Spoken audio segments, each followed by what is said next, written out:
Sometimes love doesn't die from betrayal. It dies from pretending not to see it for too long. He drove with the thought of a surprise, but in truth, he was chasing a shadow that had become far too real. The face that once felt like home now hid something foreign. Her smile became a mask, her touch a performance. On the surface, everything seemed normal: family, work, daily life. But beneath the smooth veneer were cracks, behind the words were hints, and in her eyes, lies. He needed the truth, even if it blew everything to pieces. And when it came, he didn't start a storm. He became one. Silent, precise, the kind you can't escape. Every move now was no accident. It was part of a plan, not for revenge, for justice, and for a way out of the darkness others had built around him. Hello, my friend. I'm so glad you stopped by my channel. If it's your first time here, don't forget to subscribe and like this video, as every like truly inspires me. Please tell me which city and country you watched this video from. Now, let's get started. I'd been driving for what felt like forever, maybe 3 hours, probably longer, steadily steering toward Baltimore with white-knuckled hands gripping the wheel. Celia, my wife, was attending some insurance seminar at the Marriott, a multi-day event she'd seemed a little too eager to join. I'd convinced myself the trip was a spontaneous romantic gesture, a surprise dinner to show her I cared. But if I was being honest, that wasn't the real reason I was there. I was chasing the truth. There was a mess of emotions boiling in my chest: guilt, suspicion, anger, and they made it hard to concentrate on the road. Lately, every time she left for one of these professional trips, something felt off. She'd return late, distracted, scrolling through her phone like it held all the answers she couldn't tell me. And that smile, detached, smug, unfamiliar. The vibrant, glowing woman I once adored seemed to have vanished, replaced by someone distant.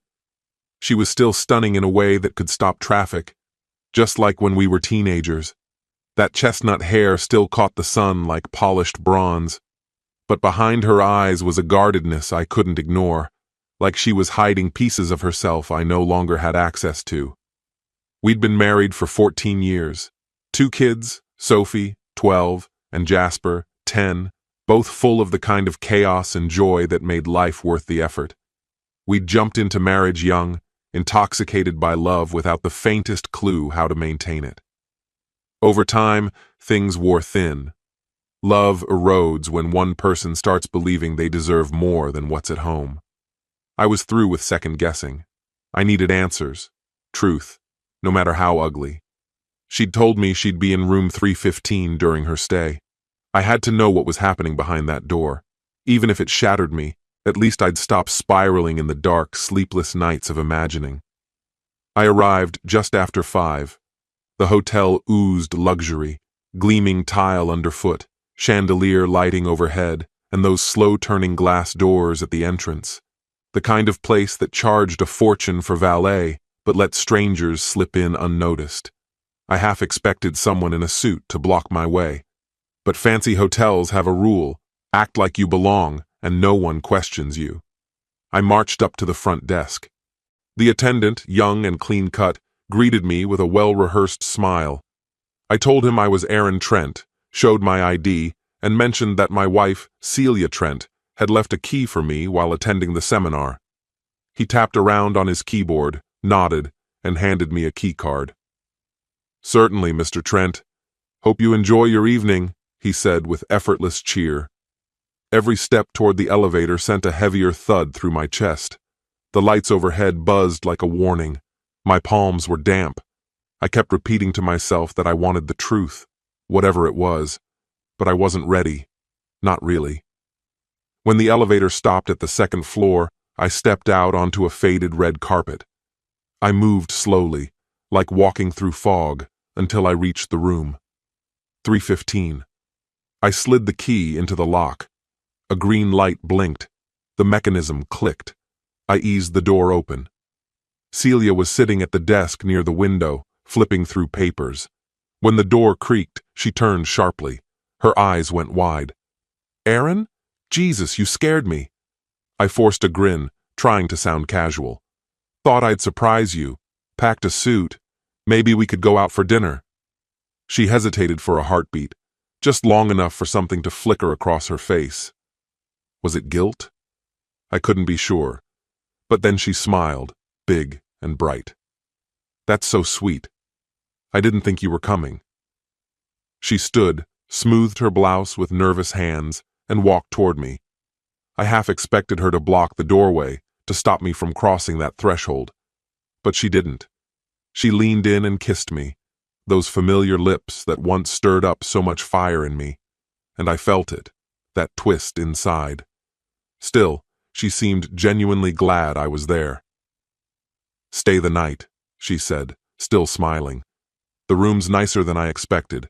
You can help me unwind after all these boring sessions. Sounds great, I said, matching her tone. She kissed me again, gently, fingers grazing my shoulders like old times.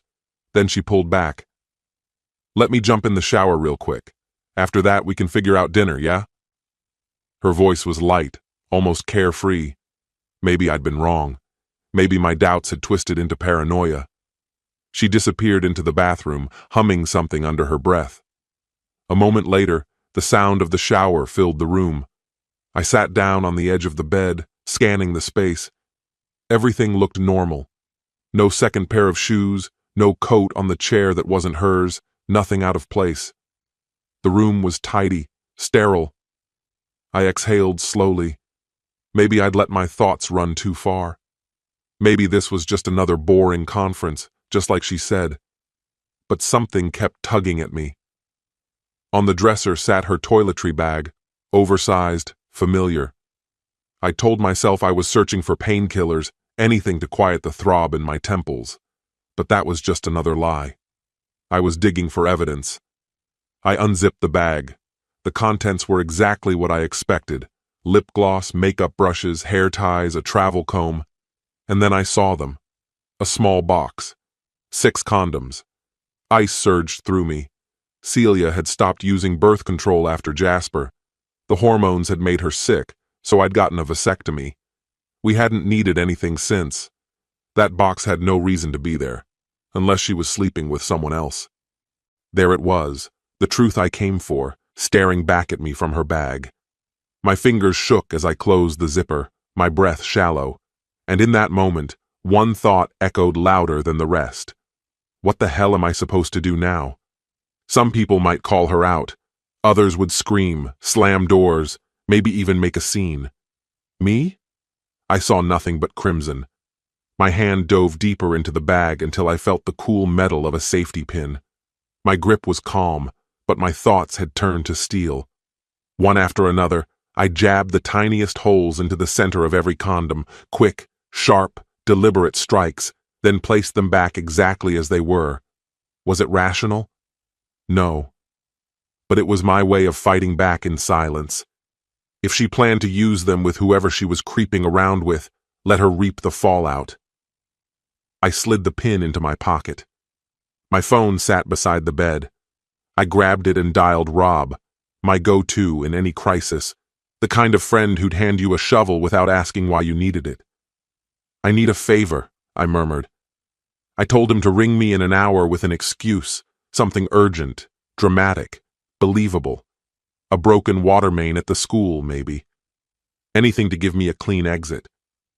He agreed without a pause. By the time Celia stepped out of the bathroom, I already had my escape plan locked down. I'd make a smooth exit before things got too messy. Give myself room to breathe, time to think, a chance to process the emotional wreckage. She appeared, damp hair clinging to her shoulders, wrapped in a plush towel, giving me a look that once would have undone me. "Hey there, stranger," she teased, flashing a familiar, flirty grin. "You're all tense." I gave a stiff laugh, hollow. "Long drive," I muttered, barely meeting her gaze. She sat close, her hand brushing my thigh. "Let me take the edge off," she whispered, leaning toward me. Her lips found mine, warm and slick with soap. I should have pulled away, should have let the truth fly like shrapnel. But betrayal and heartbreak distort everything. I let her come closer. We slept together, but my body moved on autopilot. My mind felt disconnected, like I was observing from afar. Every moan, every breath she exhaled, it all felt artificial. I watched her intently, searching for cracks in the illusion, any indication she was faking this too. But she played the part seamlessly, like nothing was out of place. Once dressed, we made our way to the hotel restaurant. She seemed relaxed, light-hearted. She ordered filet mignon and a glass of rosé, like we were just another couple on a weekend away. I asked for the biggest cut of meat they had and chased it with a double shot of whiskey, something to drown the acid crawling up my throat. "So," I said casually, keeping my voice level, "how's the conference treating you?" She shrugged, nonchalant. "Same old. Kinda dull, honestly. Insurance seminars aren't exactly riveting. Funny, though, you never ask about them." There was a sting in her tone, a jab buried under layers of indifference, as if I'd been the one emotionally absent. I almost laughed. If only she knew how closely I was watching her now. We talked about the kids, upcoming expenses, normal day-to-day stuff. My whole body was tight with unspoken anger. Then, right on cue, my phone rang. "Rob? What? A burst pipe?" I said, standing from my seat, urgency dripping from my voice. "All right, I'll be there as soon as I can." I waited a moment to sell the illusion, then returned to Celia's side with the update. "Some plumbing emergency at the school," I told her. "No one else can deal with it." She let out a dramatic sigh. "You're kidding. Tonight?" "I know," I said, layering in guilt. "But if I don't go, classes might be canceled." She pushed her plate aside with a sigh. "Fine, go save the day." There wasn't much resistance, not even a show of disappointment. That said more than any words ever could. In the elevator, as we headed up, the doors slid open at another floor. A tall man stepped in, confident posture, smug expression. He nodded towards Celia like they were old buddies. "Celia?" Then he turned to me, reaching out his hand. "You must be Aaron. I'm Travis Bennett. I work with your wife." I took a long look at him, late 30s, annoyingly handsome, hair too perfectly styled, wearing a watch that screamed money. The look Celia gave him, there was history in it. A flicker of recognition, maybe even tension. This wasn't just a co-worker. This was him. "Travis," I said coolly, gripping his hand harder than politeness required. He grinned and moved on. I watched him go, jaw locked, fists clenched. Every cell in me begged for confrontation, but I held it back. Not yet. I walked Celia to her room, kissed her on the cheek, and said I'd be in touch the next day. Something passed over her face, a flash of relief, maybe a touch of guilt, or something darker I couldn't quite name. I drove out alone, disappearing into the night. The city faded behind me in a blur of taillights and empty roads. The silence outside was a sharp contrast to the chaos in my head. The woman I'd once loved, my partner, the mother of my children, was a stranger now. All I had to show for it were a few sabotaged condoms and a heart burning with fury. If I confronted her without undeniable proof, no one would believe my accusations. I needed hard evidence, something irrefutable, to expose her lies. 2 days later, Celia returned. She was all smiles, her energy almost smug, talking non-stop about how exhausting the conference had been. Not once did she mention Travis, let alone hint at any kind of remorse. She pecked my cheek and moved seamlessly into her routine, bustling around the kitchen as if nothing was amiss. I played it cool on the surface, but underneath, fury brewed like a storm held back by sheer force of will. That weekend, Liberty Insurance, Celia's company, was throwing their annual summer bash. It was always an over-the-top affair, rides, face painting, carnival treats. Sophie and Jasper were ecstatic. I, on the other hand, dreaded every moment. The thought of rubbing shoulders with Celia's colleagues and the possibility of seeing Travis there, acting like nothing had happened, twisted my stomach in knots. Still, I kept a cheerful mask on for the kids. We packed into the car and made our way to the park. Celia wore a snug V-neck and jeans that clung to her like they were made for her. Earlier that morning, I watched her preen in front of the mirror, tossing her hair, applying lip gloss with a knowing smirk. It felt more like she was prepping for a romantic date than a family event. "You look nice," I said, my voice flat. "Thanks," she replied, flipping her hair back, her tone tinged with disappointment, as if I'd failed some unspoken test. I let it slide. At the park gate, we checked in and received branded tote bags. Celia was soon enveloped by a boisterous group of co-workers, laughing a little too loudly, while I lingered near the kids. I spotted Travis navigating through the crowd, shaking hands, exuding charm like a politician.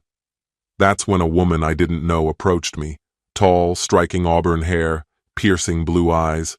She wore a crisp white blouse and tailored trousers, projecting a quiet elegance.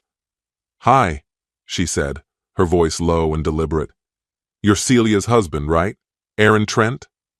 "That's me," I answered cautiously, scanning her face. "And you are?"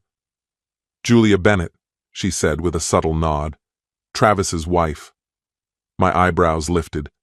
So, this was the woman married to the man I suspected was sleeping with Celia. I tried to keep my expression neutral. She was poised, magnetic, the kind of woman who naturally drew attention. We exchanged pleasantries, small talk about the weather and the event. Then, as we drifted slightly away from the crowd, her tone changed. "I know about Travis and Celia," she said softly. The world seemed to pause. My stomach bottomed out. "You do?" She nodded tightly, her eyes darting past me for a moment. "I confronted him, but he denies everything. I even hired a private investigator." Her admission hit like a bolt of lightning. I stared at her, stunned. "So, you have proof?" She gave a grim smile. "More than enough. Enough for my lawyer to build a strong divorce case. He's pushing me to gather witness statements, even one from Celia, if I can get it. But I think she's too entangled now." I nodded slowly, a confusing mix of validation and dread washing over me. Part of me felt vindicated. This wasn't in my head. But another part was sick to its core. Everything was unraveling. Julia asked if I'd be willing to share what I knew, anything that might help in a legal battle, should it come to that. I agreed without hesitation. She suggested we meet the next day at her place, 26 Hemlock Avenue in Crestmont, while Travis would be out playing golf. We traded phone numbers, then smoothly returned to the crowd as if nothing had happened. Celia was in full performance mode, laughing too loudly at something Travis had said. He, meanwhile, kept his distance from Julia, who remained unreadable, cool, and distant. The entire scene felt suffocating. The following morning, I told Celia I had a few errands to take care of. She barely acknowledged me, mentioning she'd be out shopping with a friend. Perfect. I dropped the kids at my parents' house and drove to Hemlock Avenue. The neighborhood was quiet, lined with manicured lawns and blooming flower beds. Julia's house sat at the end of the cul-de-sac, its porch framed by rose bushes and white railings. She answered the door in jeans and a simple sweater, her hair pulled back, and offered a weary smile as she stepped aside to let me in. The interior was warm and elegant, soft colors, ambient light, thoughtful decor. She led me to a cozy den where a computer sat on a side table, the screen showing a grainy feed of a small, dim motel room with a single bed, currently unoccupied. "Have a seat," she said, gesturing toward the chair. "I hired a PI. He set up hidden cameras. Travis always uses this room when he says he's golfing." Her voice wavered slightly as she handed me a soda. I accepted it, swallowing hard against the lump rising in my throat. "So, they're supposed to meet there today?" I asked. "Most likely. He thinks I've stopped watching." We waited, filling the silence with awkward, distracted conversation. At one point, Julia retrieved a thick accordion file and laid it open between us. Inside was a damning collection, photos of Celia and Travis entering cheap motels, leaving dimly lit restaurants, even sharing a kiss beside a parking garage. She had audio clips, phone logs, more than enough to tear them apart legally and personally. A heavy, nauseating weight settled in my gut as I stared at the evidence.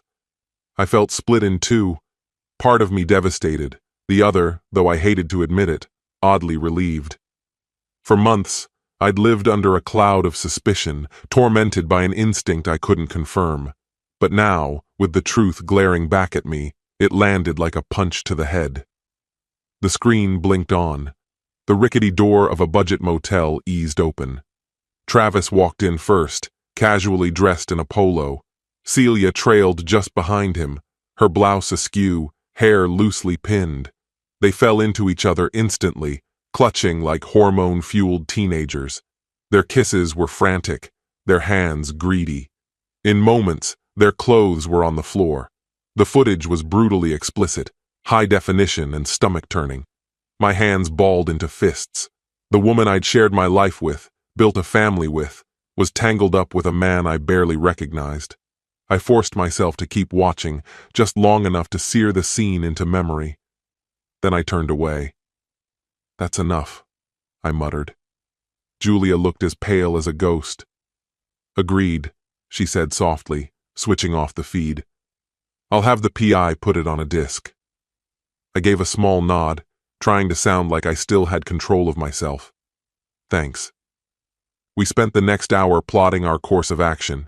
She'd compile her evidence, I'd organize mine. The goal was clear. We'd make their divorces as brutal as their betrayal had been to us. If Travis or Celia wanted a fight, we'd bring a war. As the discussion wound down, Julia unexpectedly offered to show me her koi ponds out back. I welcomed the break and followed her outside. Her yard was a sanctuary, winding flagstone walkways, soft cascades of water, and 3 separate ponds teeming with vivid koi. They drifted through the water like living gemstones. It was surreal, talking about pond filters while my marriage collapsed behind me. And yet, for the first time that day, I felt a moment of peace. She showed me her pumps and filtration system. I mentioned I had a plumbing background. It was the only time we'd both let our defenses slip. When it was time for me to go, she walked me to the door. She placed her hand gently on the frame. "I'm sorry it's come to this," she said quietly. "At least we're not alone in it," I replied. She nodded. "We'll get through it, one step at a time." In the weeks that followed, I became intimately familiar with every detail of Celia's secret life. Whenever I heard the shower or faucet running, I'd quietly check her toiletry bag. There were always fresh condoms inside. I carried a safety pin with me, poking minuscule holes in each one while imagining her reaction if she ever found out. What stunned me most wasn't just the cheating, it was how easily she acted like nothing had changed. In fact, she seemed almost emboldened. Her contempt was subtle but constant. She called me rigid, unappreciative. I began to wonder if she actually thrived on the double life, respectable wife and mom by day, Travis's clandestine partner whenever she could sneak away. One Friday, after the kids were asleep, I'd finally had enough. She was in the living room, half watching some garbage reality show. "Celia, we need to revisit the topic of your job," I said, standing in the doorway. She didn't even bother lowering the volume. "We've already covered that. What now?" "I think you should quit Liberty Insurance. I don't like the environment, and I don't trust Travis Bennett one bit." She shot me a side glance and gave a dry, humorless laugh. "You're paranoid. Travis is just a coworker. I'm not quitting just because you've got control issues." "This isn't jealousy talking. I see how you act around him," I pressed. She stood abruptly, grabbing the remote and shutting the TV off with a sharp click. "Grow up, Aaron. Stop projecting your insecurity onto me. This conversation is over." Her voice was like steel. She brushed past me and climbed the stairs, leaving me rooted to the spot, seething. Meanwhile, Julia and I kept in close contact, updating each other regularly. The kids had taken a liking to her too, nicknaming her the Coy Lady. They'd light up at the mention of a visit to her place. Celia never seemed to notice a thing. On the nights she slipped away to see Travis, I'd bring the kids to Julia's. We'd relax, put on a movie, and just breathe. Julia was the first to file. Travis didn't take it lying down, but she had him dead to rights, pictures, audio, even the motel tape. He fought dirty, threatening lawsuits over privacy violations, but her lawyer tore him to shreds. Celia, on the other hand, remained clueless, or maybe she just thought she was untouchable. Not once did she question where I'd been during those late nights. Maybe guilt kept her quiet, or maybe indifference. Then one evening, she casually dropped a bomb. She was sitting at the kitchen table, wine glass in hand, idly swirling it. "I'm feeling drained," she said. "Thinking of staying with Nancy for a few days. Maybe longer. Just need to recharge." She sipped her wine, meeting my gaze like she was offering me a gift. "You've been so cranky lately. I'm sure you'll enjoy the break." I ground my teeth but kept a straight face. "When do you leave?" "Tomorrow morning. Nancy's got room." Her eyes locked on mine, daring me to challenge her. I didn't give her the pleasure. "Hope it helps," I said, cool and flat. But inside, alarms were already blaring. Something about her tone told me this wasn't about rest or friendship. I needed to know more, so I started digging. Celia had buried the receipts from the family planning center deep in her handbag, as if hiding them could erase their significance. But one look was enough to confirm the dread knotting in my stomach. Was she considering terminating a pregnancy? And if that were the case, was it because of the small, deliberate punctures I'd made in her condoms? Had my plan worked? Was she carrying Travis's baby? I needed answers, real ones. The following morning, I drove straight to the clinic, hoping her name might appear on their schedule. Most places shut me down the moment I inquired, stonewalling me completely. But at this particular clinic, the woman at the desk said that if I signed a release form and could prove I was her husband, they'd provide the details. I walked in wearing my most harmless expression, the mask of a caring spouse. "Just here to handle some paperwork," I said lightly. "Want to make sure everything's squared away." She gave a nod, flipped through a folder, and slid a form toward me. I signed without hesitation. Friday, 11 a.m. That was the appointment. My heart was hammering in my chest. It was real. She was pregnant. Probably with Travis's child. A pregnancy that should have been impossible, if not for what I had done. A flood of emotions slammed into me. Shock, rage, guilt, and disturbingly, a sense of triumph. She hadn't just strayed, she'd gotten herself pregnant, and now she planned to erase the evidence. As I walked out of the clinic, one thing was clear. This wasn't going to fade quietly. If Celia wanted to play dirty, I'd match her move for move. I drove 3 hours to Nancy's house, where I knew Celia had stayed the night before. Nancy was married to Brad, a broad-shouldered ex-construction worker who looked like he could bench press a car. The mood shifted the instant I walked through their front door.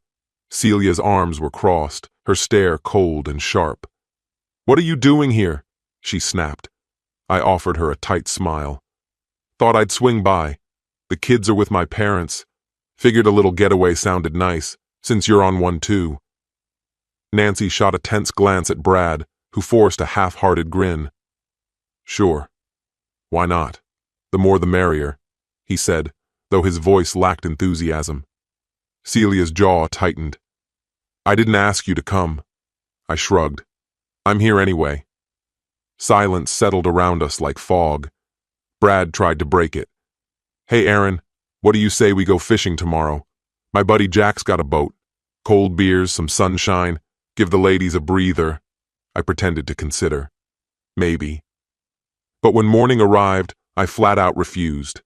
I stood by the car, arms crossed, unyielding. Brad's face flushed with frustration as he tried to persuade me. I waved him off. Eventually, He and Jack left without me, clearly annoyed. Inside, Nancy jumped on the phone. Celia gave me a sharp look. "Go do something else, Aaron," she ordered. "We've got things to do." I ignored her, sipping coffee at the kitchen table while they tried to shoo me out. When Celia slipped out of the room, I shut off her phone, silencing Brad's incoming calls.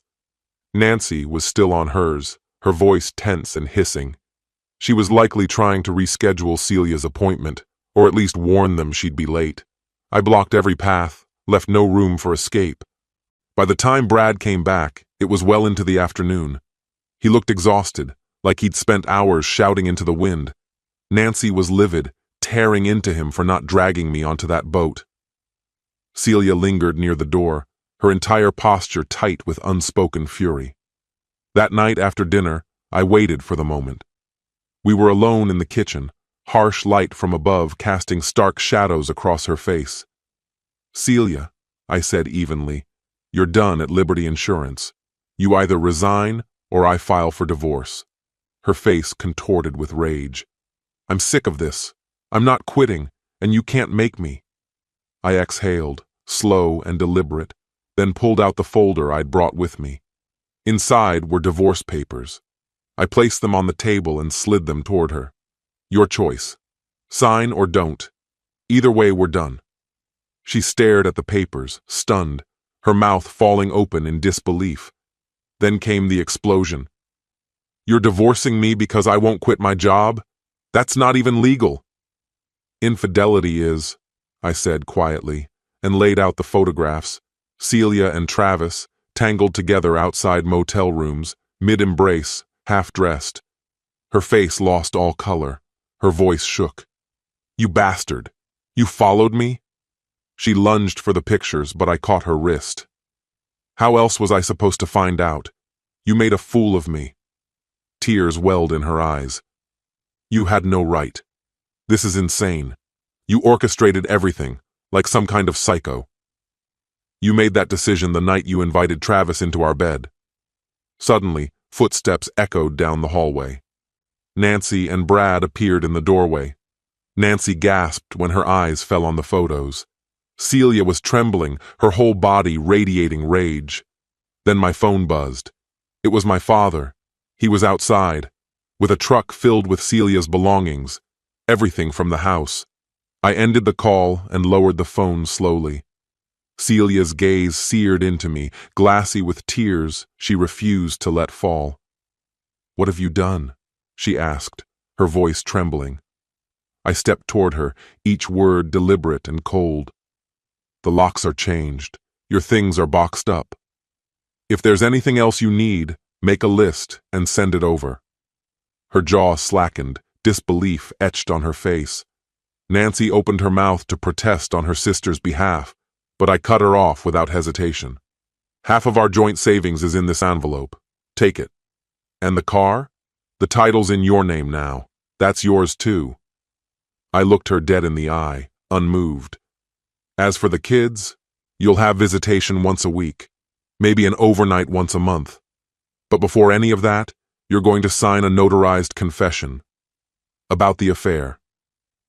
Celia's voice faltered, as if her brain couldn't catch up to what I was saying. "I don't know what you're talking about." "You don't get to interrupt," I said, voice steady as stone. "I know about the pregnancy. Friday, 11 a.m., Family Planning Center. Ring any bells?" Her scream ripped through the room, slicing the tension wide open. "You had no right!" she yelled, her voice cracked with fury. I calmly placed a safety pin on the table in front of her. "I've been poking holes in your condoms for weeks, Celia. You ran through nearly 50 in under 14 days. So, congrats, you're pregnant. Presumably with Travis's baby. At least you were. That's what Friday's appointment is for, isn't it?" She collapsed into the nearest chair, sobbing so hard she could barely breathe. "You're insane," she choked. I didn't even blink. "You started this. Don't be shocked that it ended with fire." Brad stood stiff as a statue, his face pale and stricken. Nancy rushed to Celia's side and threw her arms around her. The two of them sobbed like I was the monster, like I'd torn the world apart for no reason. I turned my back on them and walked out. My father was waiting by the curb, engine already running. Together, we carried Celia's boxes and set them on Nancy's porch. Strangely enough, I felt calm. I'd finally closed the door. In the weeks that followed, both Celia and Travis lost their jobs at Liberty Insurance. The office buzzed with scandal, especially after Travis's wife, Julia, threatened legal action. Celia refused to admit anything in writing, but the evidence was too strong to ignore. She ended up crashing with Nancy for good. Word was, Travis was covering her expenses, maybe out of guilt, maybe because he felt obligated, since he got her pregnant. Frankly, I didn't give a damn. Julia filed for divorce and moved with lightning speed. She walked away with everything: the house, the assets, a monthly check. Travis fought it, but her legal team steamrolled him. My divorce with Celia finalized a few months later. She didn't contest a thing. I think deep down, she knew she didn't stand a chance. Eventually, she and Travis left town together. He'd landed a new job out of state. I didn't stop them. The kids stayed with me, and to my surprise, they adjusted quickly. Turns out they'd picked up on her emotional absence long before I did. Her arrogance had already started to seep into their behavior. Not long after, Travis vanished, gone without a word. No goodbye. Maybe reality finally hit him, or maybe someone from his past caught up to him. Rumors swirled. He'd been beaten outside a bar, ended up with broken ribs and one testicle. Some called it karma. Others just chalked it up to bad luck. Either way, Celia was left behind. She crept back to Nancy's house, defeated. Around that time, Julia and I started spending more time together. Carefully, no rush. We both carried wounds, but we enjoyed each other's presence. The kids adored her. She introduced them to koi ponds and showed them how to care for fish. Our weekends turned into quiet drives, aquarium visits, Sundays spent near still water. 3 months went by. We started talking about marriage, not in a fairy tale way, but with the calm certainty of two people who had survived the worst and recognized something real. Julia sold her business and bought a gorgeous 6-bedroom home. The kids had a pool they could dive into all summer long. Then she did something unexpected. She surprised me with a vintage Jaguar XK 140, almost identical to the one I'd sold years earlier during my marriage. She'd kept it hidden in the garage until the perfect moment. When I saw it, gleaming and untouched, something inside me started to mend. A long-lost joy came rushing back. And Celia? Last I heard, she was living in a cramped attic above Nancy's. Their money situation was a disaster. Nancy's marriage to Brad disintegrated when he took a job on a pipeline in Alaska and sent her divorce papers in the mail. No conversation, no warning, just silence. Now the sisters were stuck together in a tiny space, abandoned by the very men they'd tried to control. Every now and then, I'd hear whispers, petty fights, constant blame, endless rewinds of old arguments. And me? I slept like a baby. This wasn't about revenge for revenge's sake. It was about truth, about stripping away Celia's lies, tearing down the world she thought she could manipulate, and making sure she lost every inch of comfort she'd once claimed as hers. No job, no partner, no easy way out. All she had left was the wreckage she created. Perhaps the pregnancy had already been resolved. Maybe she went through with it. I never asked. That burden was hers to bear alone. In the meantime, Julia and I found ourselves growing closer with each new day. My children welcomed her effortlessly into their lives. They were enchanted by the gentle calm of her koi ponds, the kindness in her voice, and the soothing presence she brought into our home. The air, once thick with secrets and tension, felt light and honest. No more lies, no more performances, no more fragile egos tipping the balance. Months later, Celia reached out. She left a voicemail, tearful, apologetic, longing to be part of the children's lives again. I didn't know what to make of it at first. When I eventually returned her call, she pleaded for a chance to see them. Before anything could be arranged, I told her she needed to sign a formal statement, an acknowledgement of her actions, before we could even discuss supervised visits. The moment I refused to let her minimize the past, her tone soured. The remorse evaporated, replaced by bitterness and blame. I ended the call and blocked her number permanently. Julia and I were married in the quiet stillness of winter, surrounded by joy and the bright eyes of our children, who stood proudly at our sides. That night, under a glowing moon, we scattered food into the pond and watched the koi break the surface in delicate waves. In the weeks that followed, we settled into our new villa. Dinners were filled with laughter, and our conversations drifted toward travel plans, dreams of walking through koi farms in Japan, hand in hand. What we had created was a life of balance and beauty, one grounded in love, in calm, in the kind of peace I never imagined was possible. This story has come to an end. What's your opinion? Share it in the comments, my friend. And if you like this story, check out other exciting videos on my channel. I'll say goodbye until the next video. See you.